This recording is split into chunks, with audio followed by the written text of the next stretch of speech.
Welcome to Book Spectrum. I'm Chris Cordani, your host. On Book Spectrum, we like to interview not only the seasoned authors, but we really like to talk to first-time writers and people who have books out from various occupations around the spectrum. I have one such man with me today who's kind of on both those levels here. Many of us have wondered what an alien civilization might discover about us long after the extinction of humanity, as well as what might lead to society's demise. Ishi Nobu explores this from foreign planet scholars' point of view in his new book, The Story of Humanity, Ecology and Consequence. He is with me now. Ishi Nobu, thanks for joining us on Book Spectrum and welcome.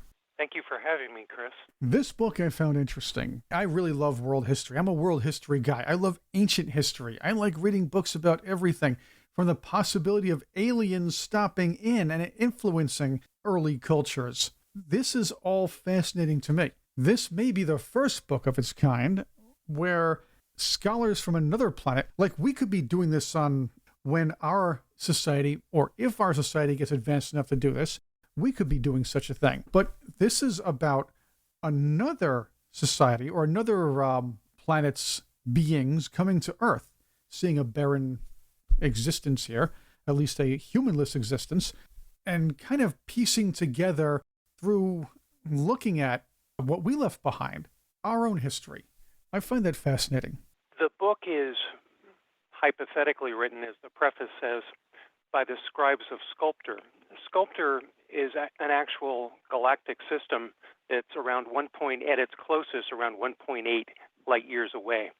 And the reason I took this device was, in other words, to make the book appear as being a historical document from the future,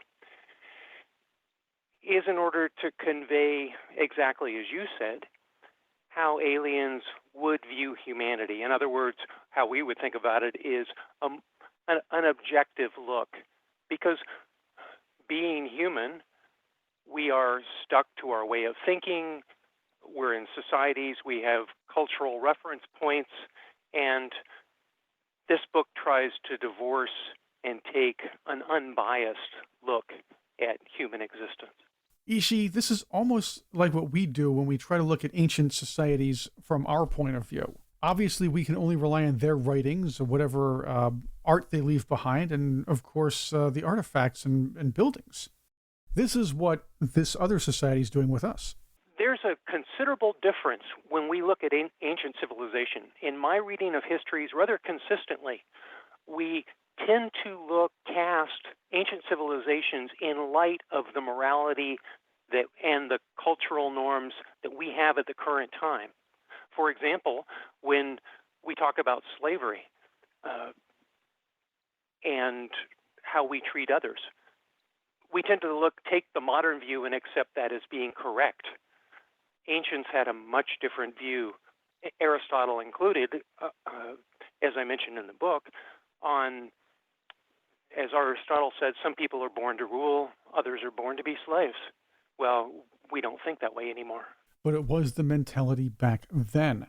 Ishi Nobu is with me on Book Spectrum. His book is The Story of Humanity, Ecology and Consequence. It also, in a way, is your take, or it seems to be your take on how things evolved over the years and kind of how we might be able to destroy ourselves. I know it's not a pleasant thing to think about sometimes, but we've often had the discussion, whether it be something natural, something we're doing, pollution, or even the possibility of technology. I'm not going to say you attack technology from this alien society's point of view, but you say that, and I tend to agree with this, that humans tend to, or there are some humans who tend to think of ways to abuse technology, and that's something that could lead to society's downfall. The problem has not been technology per se. Humans, all of what we're going to talk about, I've written in the book, so of course I amplify it and put it in context within the book. In this interview, we take snapshots, so to speak, verbal snapshots. The problem with technology has not been its imagining and its use, but in rather consistent disregard of the ecological consequences. Humans, the oceans we thought were endless, and even now we treat the ocean as if it were an infinite toilet. We treat fresh water as if there's an endless supply. We pretend that because it rains, well, gee, fresh water is limitless. So we pollute it with no regard that fresh water is in fact a non-renewable resource and very limited. When it comes to technological use, the metals were first used to chop down trees. The Middle East used to be a lush forest. It was very rich. And Iceland was also completely forested. The Vikings came in the 11th century and chopped all the trees down. And even with the technology we have now, because forests create their own environments to sustain themselves, our technology cannot recover the forest. So Iceland remains bare. So the problem has been that we've not respected nature. And we also have not sufficiently respected each other. In this book, I talk extensively about how men denigrated our better half, and that is women. Women, as I point out in the book, have greater social intelligence. They naturally, because they are nurturing by their being mothers, they have a sense of empathy and compassion. Women communicate to form bonds. Men communicate to promote themselves. And the world transitioned from being led by women to men when agriculture began. So, and of course the reason that occurred was because agriculture required more physical strength. And so men started to dominate. When there was still a foraging lifestyle, women, because they were the ones who created the crafts, who knew which plants were helpful, which were nutritious, etc. They were the ones who educated youth. They had the power. And men took that power when they could. And that has been nothing but due to the diminishment of humanity. So the question is not technology per se. It's been a question of respect. And that respect relates to awareness. We simply haven't, humans still think they are a superior species. They don't seem to appreciate that plants obviously are much more intelligent than people. You do touch on that in the book as far as plants being the self-sufficient species on Earth. And plants have a special problem. If you're an autotroph, great, you can make your own food. But the problem with a plant is, of course, it's sessile. It can't move around. It's a seed. It has to sit and wait and say, well, gee, now's my time. And then it starts to sprout. It then grows according to its ambitions and its fears. Plants allocate their resources based on their perceived need for defense versus what they can afford to expend in ambitious growth. A plant has to do all kinds of complex mathematical computations in order to properly allocate its resources, which are minerals from its roots and sunlight and, of course, water that it uses in its leaves for photosynthesis. It's got to go, when night comes, it doesn't have any more energy. So it's got to calculate, well, how much can I expend in order to get through the night? Same thing with seasonal droughts.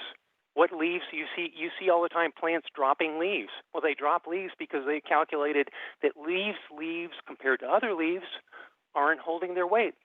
So got to let it go. And they turn brown because they're sucking back the nutrients into the plant. Tremendous number of calculations by plants.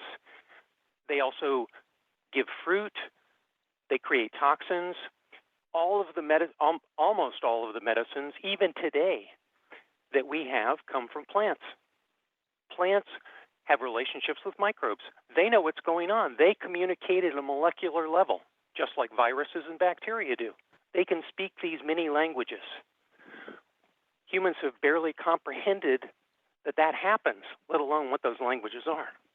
Ishi Nobu is with me on Book Spectrum. We're talking about his new book, The Story of Humanity, Ecology and Consequence. I want to take a little, I'm not going to say issue, but I want to challenge a little bit your your idea that women might kind of run things a little better than men for a number of reasons. I'm not trying to be misogynistic as somebody who maybe have just heard this portion of the program and not really paid attention might think. The idea is throughout your book, you discuss how power has corrupted man throughout the I'll even say eons, okay?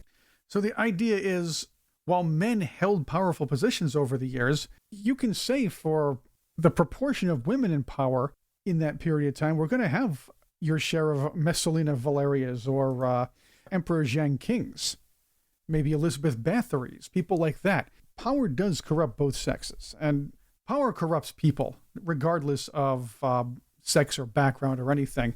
Had women been in power over the years, and men maybe not so much, you or a female version of you writing a similar book might have that same perspective. What are your thoughts about that particular observation? Keep in mind that everything has, when we talk about sociality, we're talking about a cultural context. There have been numerous, the UK now has a British leader again, numerous leaders who have been women, but they have succeeded as women by essentially acting as men in a man's world. And so within that context, women, men, whoever, does the best they can. The context of men has been one of power. The context of women, sure, and I talk about this in the book, women have their own dominance hierarchies. Power, social power, is always an issue. But it's a question of the nuance. It's a question of the balance. Men would rule over others, as the history of politics shows, using force as a primary tool. Subjugation. Women, by their nature, have an inclination more towards cooperation, more towards, as the modern phrase goes, win-win, as opposed to domination by I take, you lose, I win, you lose. Oh, fair enough. I'm sure Mary the First would have disputed that, but I get what you're saying. And again, this is from an alien race's point of view in observing our own history. And that is what it kind of looks like. That's important to note when reading the book. Another point about your book is you interestingly compare men and women of today to those of primitive bipedal tribes, civilizations throughout history, noting that we have a lot of the similar personalities, social structures, and attitudes, and even innovativeness as our past ancestors. Having said that, not only have you pointed out humanity's strengths over the years as a fair balance, you bring up what did, or hypothetically, led us to extinction, our collective gullibility, eagerness to go to war, misuse of technology, as we discussed before, and materialism. These weren't phenomena of just today, but over man's history. You summarized that extremely well.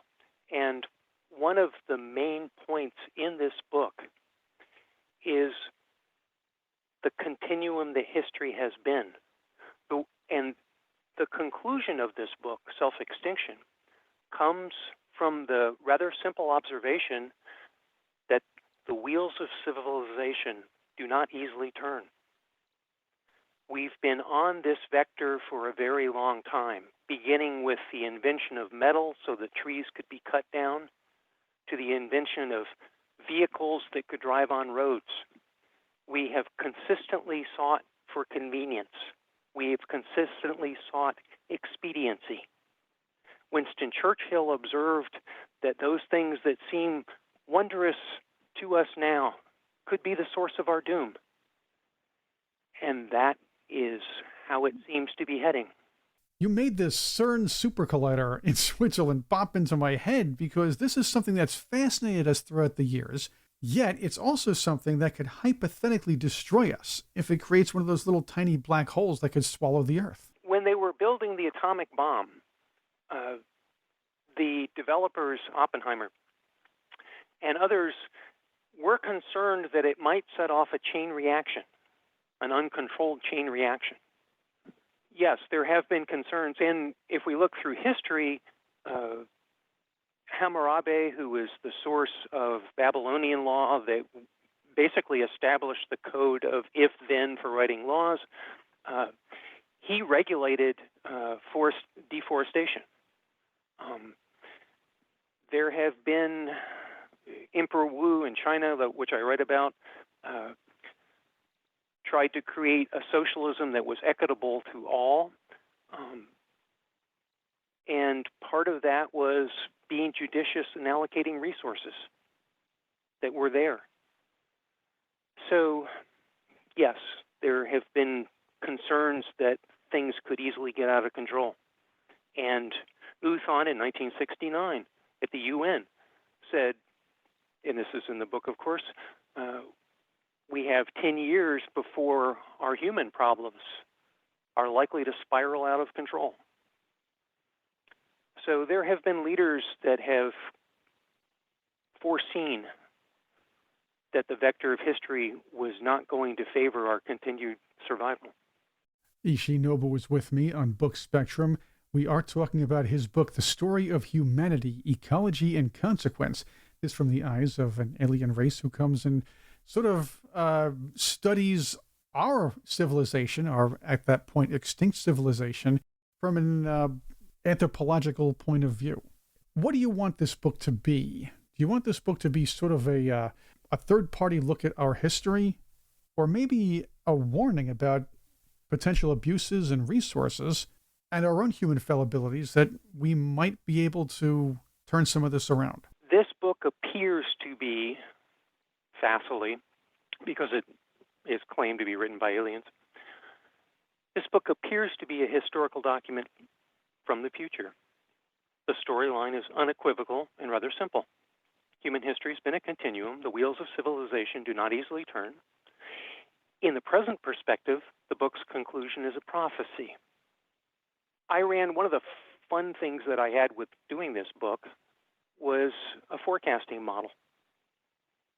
I cut my teeth statistically. I was an economist in my first career and worked as an economic analyst and in econometric modeling for a power company, Georgia Power.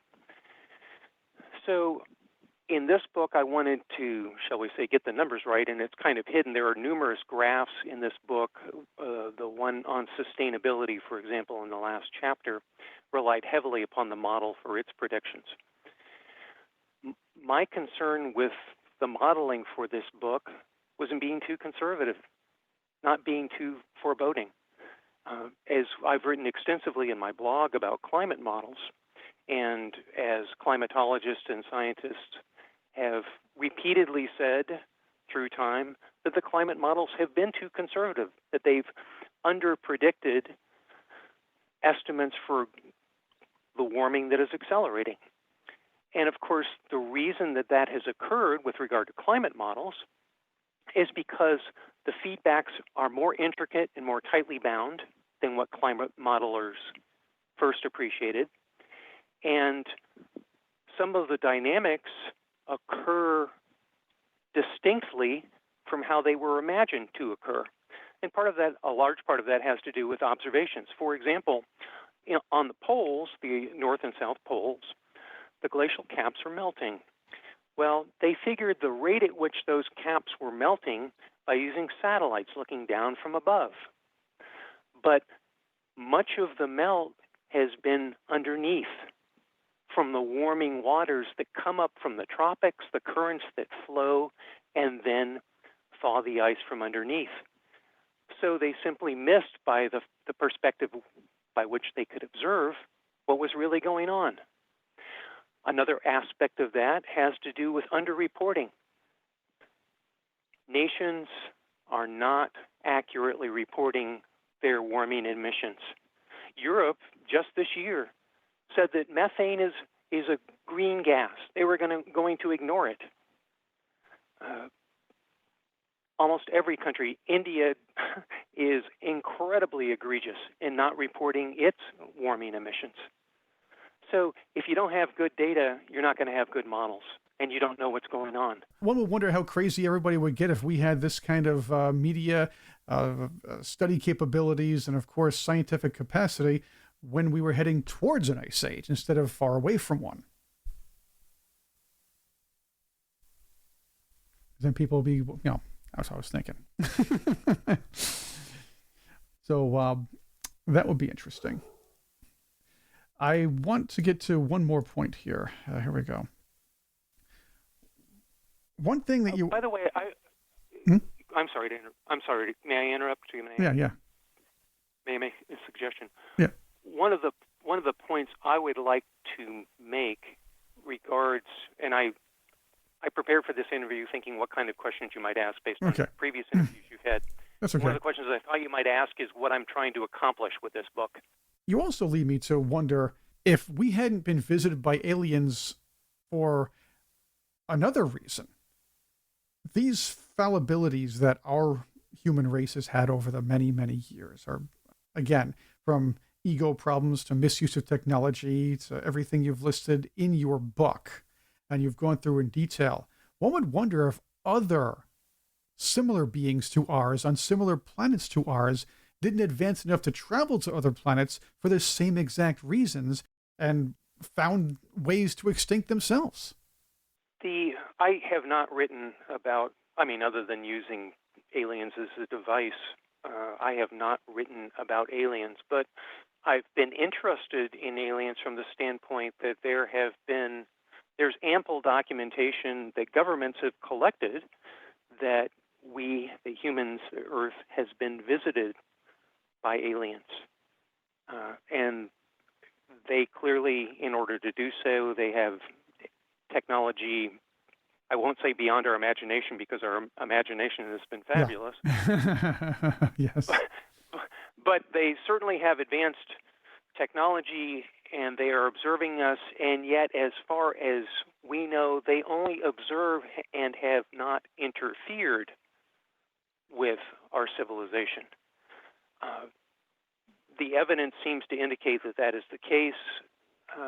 It is an interesting question whether they ever have interfered, and to what end are they watching us?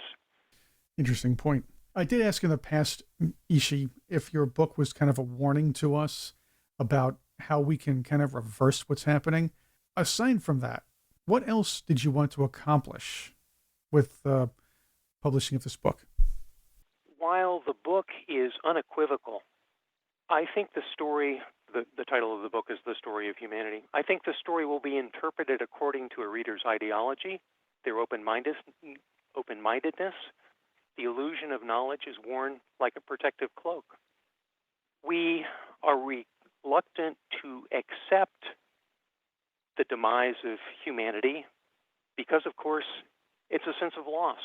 We have attachment to our culture, our own lives, especially for those with compassion. The prospect of the end of humanity provokes that sense of loss. There was a very well-known book by Swiss-American psychologist Elizabeth Kubler-Ross, published in 1969, titled On Death and Dying. In the book, Ross identified 5 stages of grief: denial, anger, bargaining, depression, acceptance. In a context of self-extinction, hope is denial dressed up to look like a good thing. But hope is just self-induced blindness.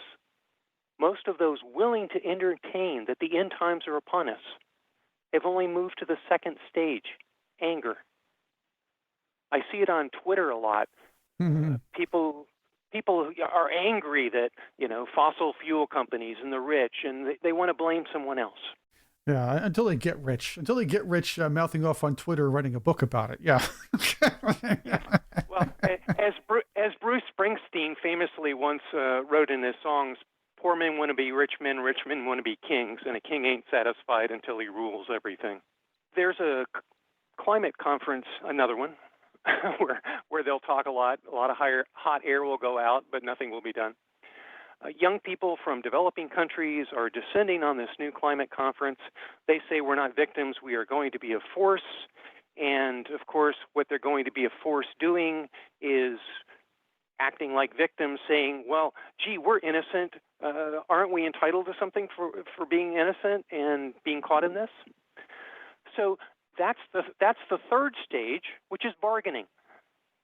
They have that sense of loss, but they want to bargain for something out of it. If you think about it, the bargaining seems to make sense from their point of view. And again, from your point about the five stages of grief. On the other hand, you're bargaining with people who are talking about the climate, yet many of them are laying their pockets over what they're trying to dictate to the rest of us. And they're the false prophets, which could also lead to our demise.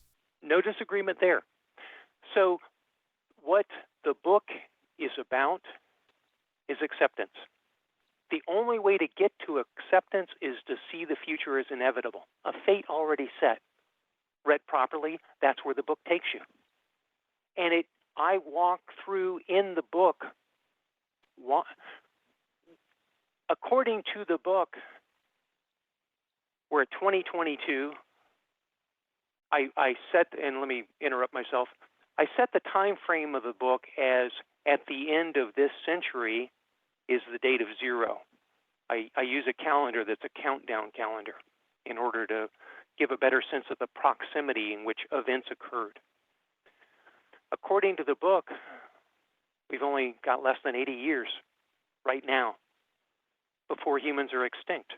Well, Ishi, keep in mind that when the book of Revelations was written, people thought the end of times was coming close to then, or relatively close to then, and it hasn't happened yet.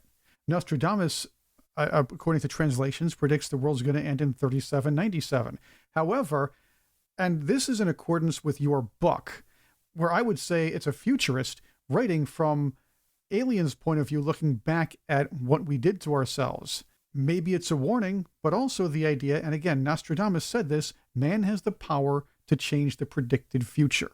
1648, Swedish statesman Alex Osternerna said, "Behold, with how little wisdom the world is governed." What's really changed since then? The answer is really nothing. Not much. If anything, it's gotten worse. Democracy is a surefire formula for ensuring doom.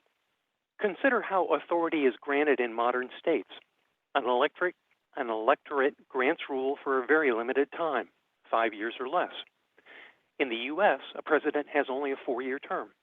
If a ruler has not appeased or hoodwinked the citizenry in that short time, he's turfed out.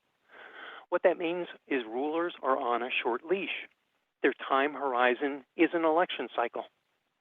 Such a system of governance is built for myopia and short-termism.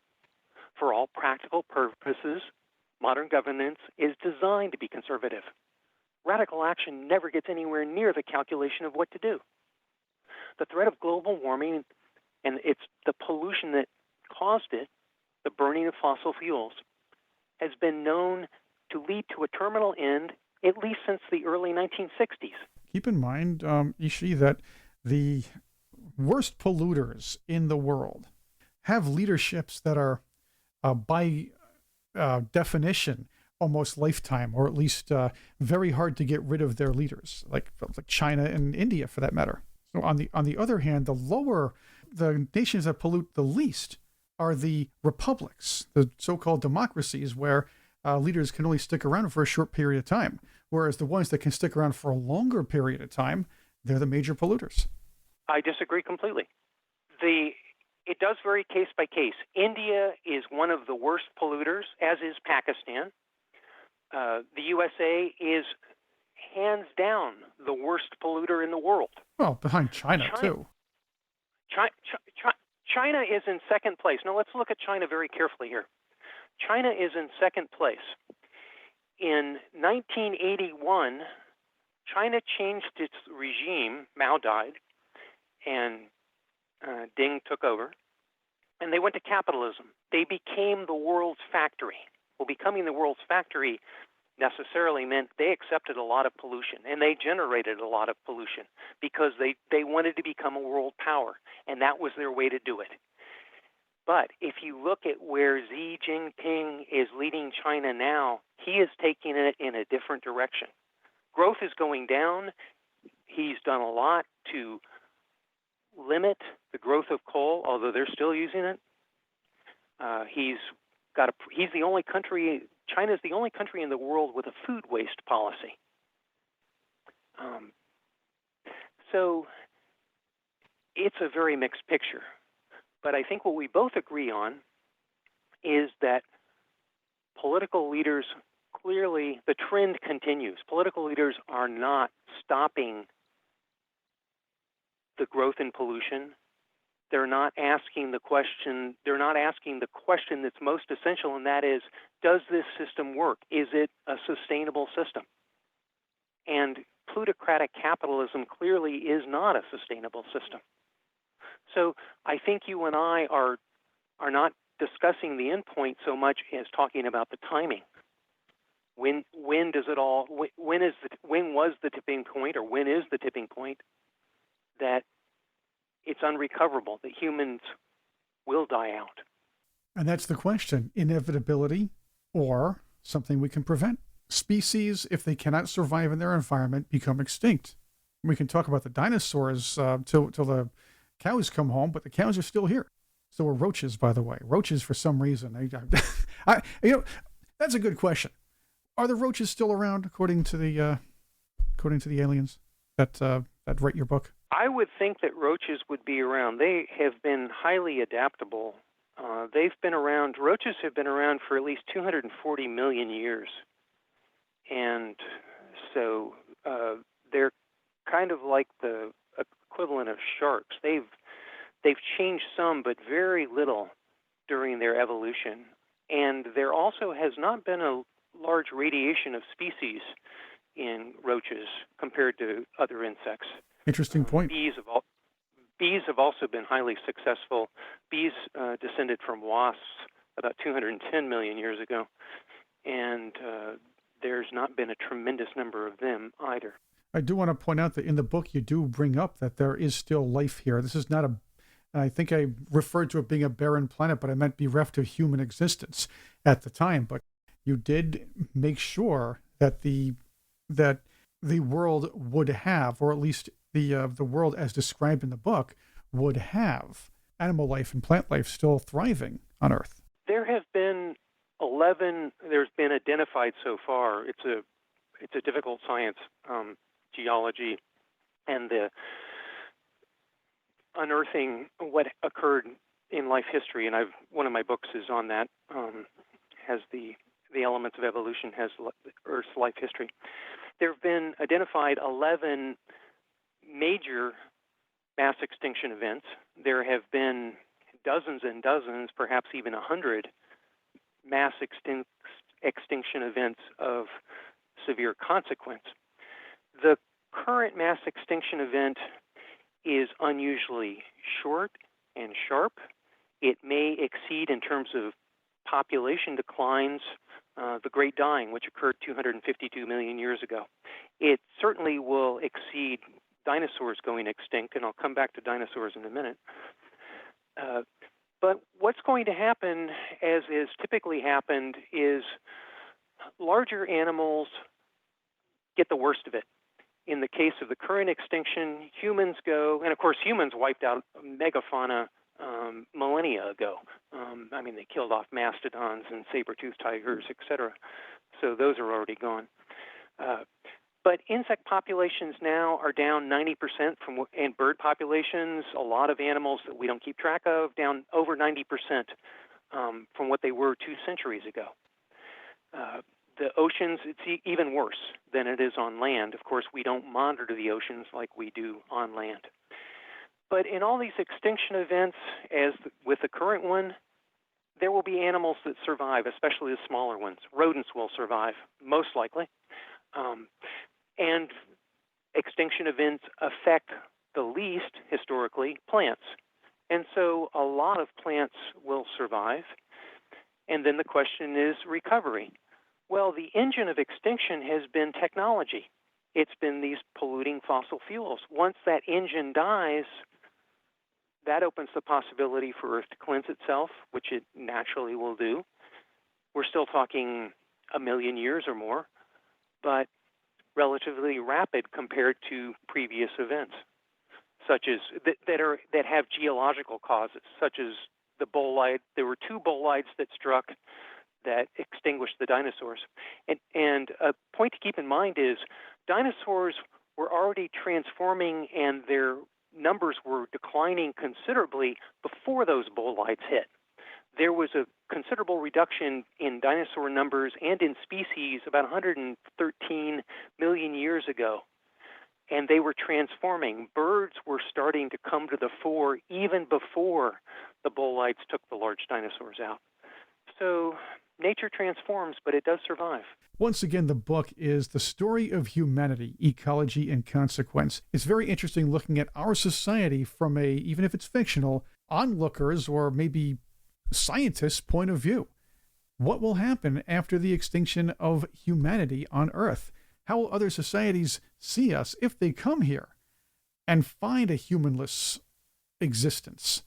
What will they see with what we left behind? What will they translate as to what we've done and the marks we left? Find out about all of that in Ishi Nobu's book, The Story of Humanity, Ecology and Consequence.